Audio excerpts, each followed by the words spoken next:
berlian, emas, permata dan sebagainya itu disimpan di situ, di Tameon itu. Ruang yang paling secret, paling rahasia. Nah, Tuhan memakai istilah itu ketika dia mengajar tentang berdoa. Saya kira tempat itu di dalam rumah Anda adalah tempat yang paling tidak bisa dilihat oleh manusia. Orang-orang yang ada di rumah Anda, apalagi tamu-tamu, nggak akan sampai ke sana. Karena itu ruang rahasia milik Anda. Shalom Bapak Ibu saudari terkasih, sidang jemaat yang diberkati Tuhan. Saudaraku, dalam Suara Gembala kali ini saya akan mengajak saudara belajar tentang satu pelajaran ringan yang Tuhan Yesus sampaikan tentang berdoa. Nah, kalau kita melihat di dalam Matius pasal 6 ayat 5 dan seterusnya, kita akan jumpai akan pengajaran Tuhan tentang hal berdoa. Mari kita simak baik-baik karena ini penting, saudaraku. Bukankah doa itu adalah cara kita berkomunikasi dengan Tuhan? Nah, bagaimanakah berkomunikasi dengan Tuhan, menyampaikan permohonan-permohonan kepada Tuhan dengan cara yang berkenan kepada Dia? Nah, ini adalah pengajaran yang Tuhan Yesus sampaikan.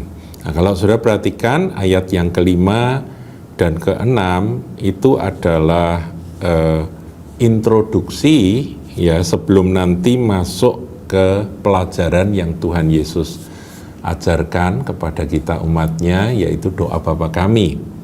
Ya, jadi kita sebelum nanti kita menaikkan doa Bapa kami seperti yang Tuhan Yesus ajarkan, prinsip-prinsip yang mendahuluinya ini perlu kita teliti. Pelajari dengan teliti. Ayat 5, saudaraku. Dan apabila kamu berdoa, janganlah berdoa seperti orang munafik. Kata munafik perlu digarisbawahi, saudaraku. Hipokrit atau munafik. Jadi Tuhan gak suka dengan orang yang meskipun berdoa, tapi dia hidup dalam kemunafikan. Nanti doanya juga doa orang munafik, gitu ya. Seperti apa doa orang munafik itu? Nah, Tuhan menggambarkan dengan contoh dari orang-orang yang hidup pada zaman itu, zaman Tuhan Yesus, yaitu orang-orang Farisi dan para ahli-ahli Taurat. Dikatakan mereka suka mengucapkan doanya dengan berdiri dalam rumah-rumah ibadat. Kita tahu bahwa di tempat rumah ibadat, sinagoga itu, banyak orang berdatangan untuk cari Tuhan, dan orang-orang munafik tersebut itu berdoa di sana, mengucapkan doanya. Nanti kita akan lihat, saudaraku ya, kita lihat tujuannya apa ya. Di rumah ibadat satu, karena di sana banyak orang yang cari Tuhan, gitu, banyak orang beribadah. Dan pada tikungan-tikungan jalan raya, dia juga ada di sana. Tikungan jalan raya itu banyak orang lalu lalang, saudaraku, di sana. Jadi banyak orang, intinya banyak orang, baik di rumah ibadat maupun di tikungan jalan raya, supaya mereka dilihat orang. Jadi tujuan dari si munafik ini, saudara, munafikun ini adalah supaya waktu dia berdoa, dia dilihat orang. Kenapa demikian? Karena dia ingin memberi kesan kepada manusia, ini loh orang rohani, ini loh orang suka berdoa, ini loh orang yang religius. Itu maksudnya, saudaraku. Jadi, kalau kita berdoa, kita harus ingat akan hal ini. Jangan sekali-kali ada satu pikiran yang terbesit di dalam diri kita, aku ingin dilihat orang, doaku ini ingin dilihat orang. Jangan sekali-kali, saudaraku. Nanti terjebak masuk dalam kategori doa orang munafik. Nah, kemudian dilanjutkan dengan kalimat, aku berkata kepadamu sesungguhnya mereka sudah mendapat upahnya. Jadi kalau kita berdoa, kita menyampaikan permohonan kita, doa-doa kita kepada Tuhan, itu nanti akan ada upah dari Tuhan. Tapi kalau dia berdoa mengesankan bahwa ini loh aku berdoa, tapi hanya untuk memberi kesan pada manusia yang melihatnya, wah ini orang yang suka berdoa, ini orang yang religius, ini orang rohani. Ketika orang-orang terkesan, dikatakan oleh Tuhan Yesus sesungguhnya mereka sudah mendapat upahnya. Upahnya apa? Ya dikagumi manusia itu, manusia yang bodoh, manusia yang tertipu dengan kemunafikannya. Dan dia sudah dapat upahnya di situ, kata Tuhan Yesus gitu ya. Sederhana sekali ini ayat 5 pemahamannya. Ayat 6, nah ini penting. Tetapi jika engkau berdoa, nah ini doa yang benar itu yang seperti ini, saudaraku.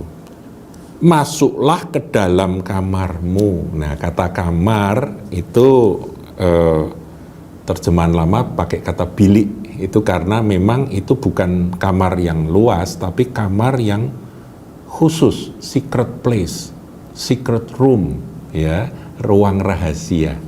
Dalam bahasa aslinya dipakai istilah tameon, dan kata tameon itu juga dipakai untuk ruang tempat penyimpanan harta yang paling berharga, treasure, ya, treasury room. Nah, saudaraku, berlian, emas, permata dan sebagainya itu disimpan di situ, di tameon itu, ruang yang paling secret, paling rahasia. Nah, Tuhan memakai istilah itu ketika dia mengajar tentang berdoa. Saya kira tempat itu di dalam rumah Anda adalah tempat yang paling tidak bisa dilihat oleh manusia. Orang-orang yang ada di rumah Anda, apalagi tamu-tamu, nggak akan sampai ke sana. Karena itu ruang rahasia milik Anda, di rumah Anda.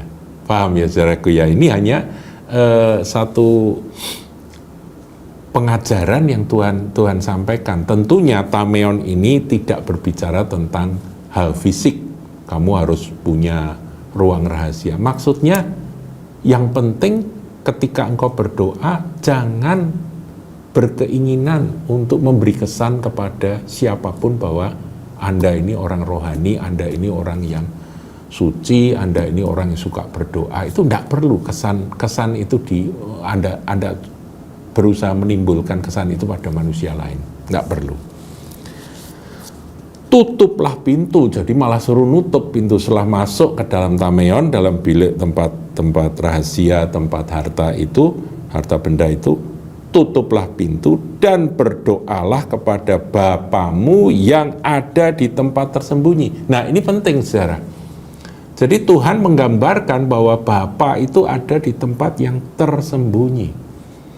Kalau manusia itu terdiri dari tubuh, jiwa, dan roh, kita harus masuk dalam kedalaman, bukan sampai ke jiwa, yaitu akal budi kita, emosi kita, dan kemauan kita, tapi kita masuk lebih dalam lagi ke dalam roh.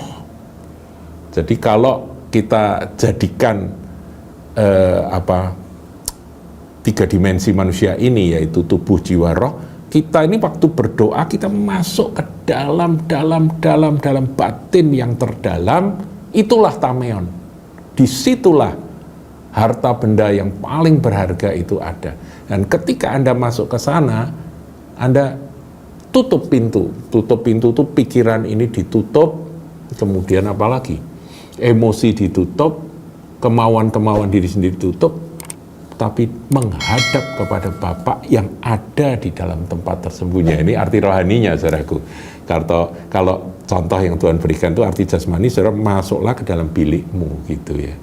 Dan tutup pintu dan berjumpalah, berdoalah kepada Bapamu yang ada di tempat yang tersembunyi, tempat yang paling dalam itu. Maka Bapamu yang melihat yang tersembunyi akan membalasnya kepadamu.